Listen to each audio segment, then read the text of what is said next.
Thanks for watching. Don't forget to like, comment, share and subscribe to Mufti Tariq Masood, famous scholar.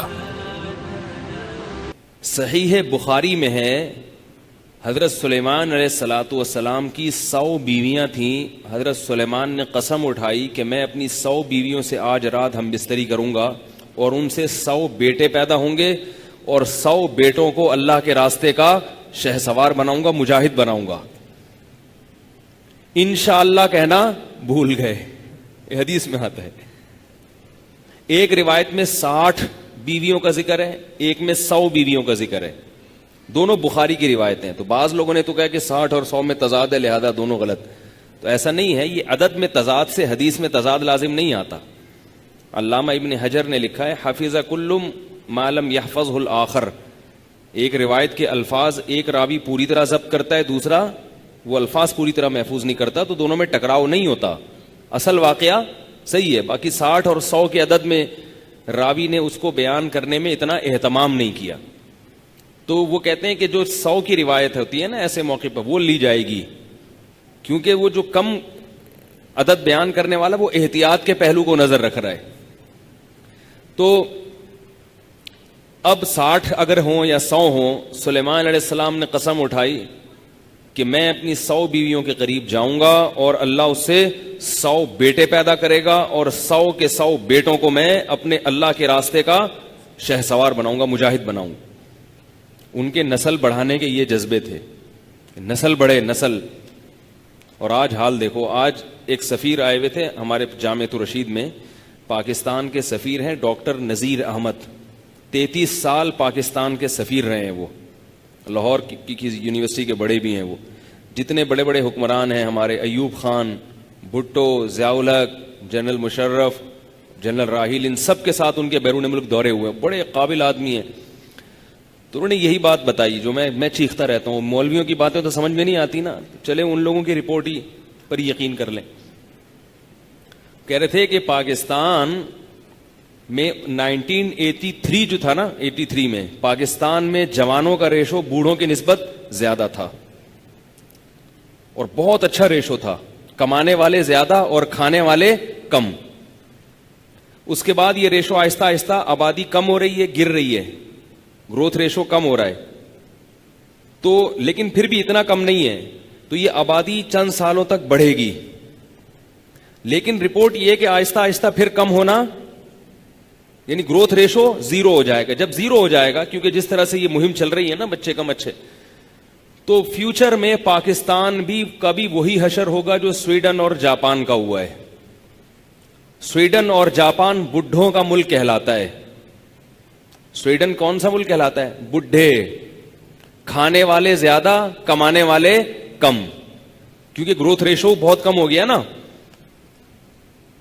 اب ہم اور آپ 20 سال کے بعد کس میں آئیں گے؟ 20-30 سال کے بعد بڈھوں میں آئیں گے کہ نہیں آئیں گے؟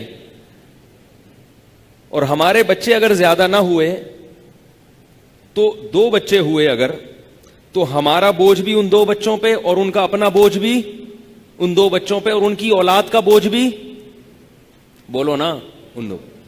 اور اگر یہ ریشو بڑھ جائے تو جب آپ بوڑھے ہوں گے تو آپ کا بوجھ ڈیوائیڈ ہو جائے گا زیادہ افراد پر. تو یہ کسی گھر کی ترقی کا جو فارمولا ہے وہی کسی ملک اور قوم کی ترقی کا بھی وہی فارمولا ہے. کمانے والے زیادہ ہوں, کھانے والے کم ہوں تو معاشی لحاظ سے ترقی ہوتی ہے, اور کھانے والے زیادہ ہوں, کمانے والے کم پڑ جائیں تو ترقی نیچے آنا شروع ہوتی ہے. تو یہ اتنا چھوٹا سا فارمولا ہے جو سمجھ میں نہیں آ رہا پبلک کے. اللہ رسول کی بات سمجھ میں نہیں آتی تو اکنامکس کے ماہرین سے ہی پوچھ لیا کرو. تو یہ جو ہے نا, یہ گروتھ ریشو ہمارا گر رہا ہے. اس لیے جتنا گروتھ ریشو بڑھے گا, جوانوں کا ریشو اتنا سے. کمانے والے کون ہوتے ہیں, جوان یا بوڑھے؟ جوان. تو جوانوں کا ریشو بڑھتا ہے اس حساب سے.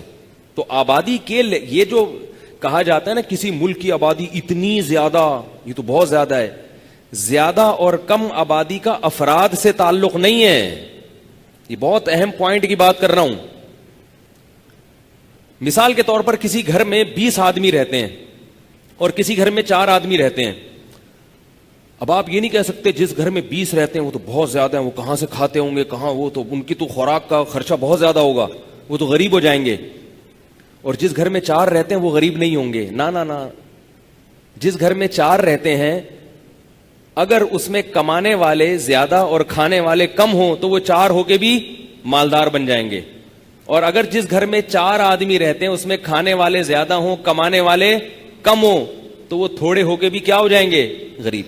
اور جس گھر میں 20 افراد رہتے ہیں اس میں اگر کمانے والوں کا ریشو زیادہ ہو اور کھانے والے کا ریشو کم ہو تو وہ 20 ہو کے بھی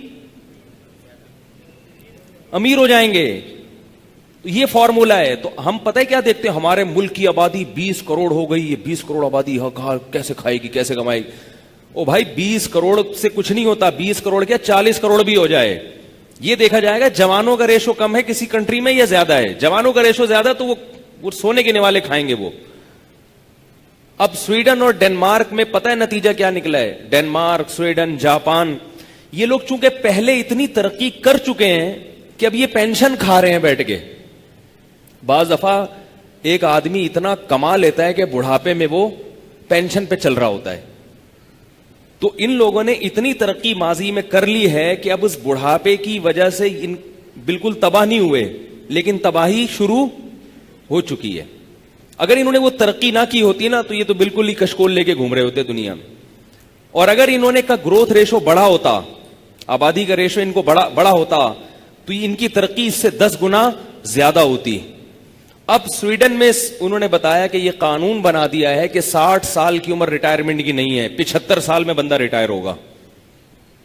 کیوں؟ کمانے والے کم ہو گئے نا, تو اب انہوں نے کہا یہ 60 والوں کو 75 سال تک ان سے کمواؤ. تو یہ مصیبت کی بات ہے یا نہیں؟ بچے کم پیدا کر کے ٹینشن کم ہوئی ہے یا بڑی ہے ان کی؟ بڑی ہے. اس لیے بار بار کہتا ہوں جو اللہ اس کے رسول کی تعلیمات ہیں ان کی تعلیمات کے مقابلے میں یہ جو جدید طبقے کی نئی نئی چیزیں مارکیٹ میں آ رہی ہیں ان کو دیوار پہ اٹھا کے دے مارا کرو. یہ خدا اور اس کے رسول کا مقابلہ نہیں کر سکتے. نہ آپ کا گھر ترقی کرے گا اگر گروتھ ریشو کم ہے, نہ آپ کا ملک ترقی کرے گا. بالکل گراف جو ہے نیچے آنا شروع ہو جاتا ہے. چائنا نے بھی ایک پابندی ہٹا دی ہے, ایک بچے والی پالیسی سے چائنا کا بھی بیڑا غرق ہو رہا ہے. مفتی طارق مسعود صاحب کے بیانات سننے کے لیے youtube.com/مفتی طارق مسعود کو سبسکرائب کریں. اور اگر آپ لائیو ویڈیو کو کبھی بھی مس نہیں کرنا چاہتے ہیں تو سبسکرائب کرنے کے بعد بیل آئیکن پہ کلک کرنا مت بھولیں. جزاک اللہ.